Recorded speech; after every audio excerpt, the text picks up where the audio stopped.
I now invite His Excellency Aiyaz Sayed-Khaiyum, Minister for Economy, Civil Service and Communications and Attorney-General of Fiji to make a statement.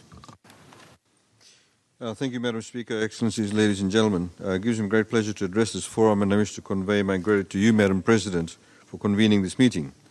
Fiji's statement is aligned with the statements delivered by the chairs of the Group of 77 in China and the Alliance of Small Island States.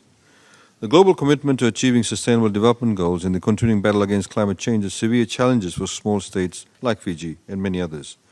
What is very clear is that the world is way off target in mobilizing finances for SDGs. The mobilization of resources to ensure that the 2030 Agenda delivers globally requires collaborative support between governments, development partners, the private sector, and local communities. A paradigm shift in collaboration is needed if we are to get anywhere close to closing the financing gap. Building momentum for this paradigm change is a key objective for all of us at the UN, and indeed it should be.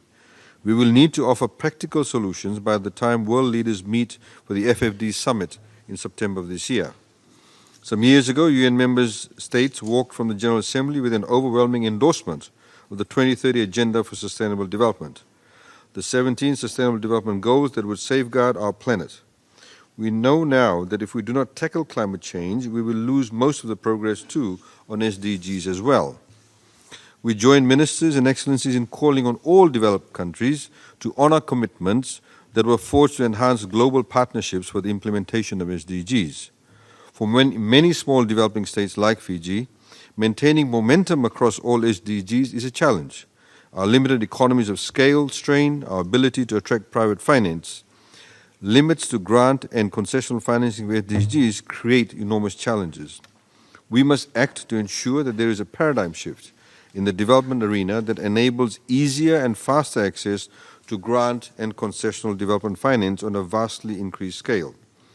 The window to act decisively on achieving the SDGs is intrinsically linked to the pace of our actions to tackle the global climate crisis. The FFD has brought home to us the need for new global and political consensus, the need for a new, if you like, global compact to drive our goal of vastly increasing the finance available for development. If we fail in this consensus, we will not only fail our own countries, but the planet as a whole. We do not need to secure or create new structures, but in fact reinforce the current ones and be smarter about it. We need to mainstream a number of financiers that are carrying out their work on perhaps a bilateral basis or on a regional basis. We need to bring them to this platform together with other organizations, for example, such as the World Bank, IFC, and IMF, and use this to leverage what we need to have a concerted effort in respect of providing the right finances. I look forward to supporting UN efforts to secure a new consensus for financing the SDGs. Thank you. I thank the Honourable Minister for Economy, Civil Service and Communications and the Attorney-General of Fiji for his statement. I now invite Her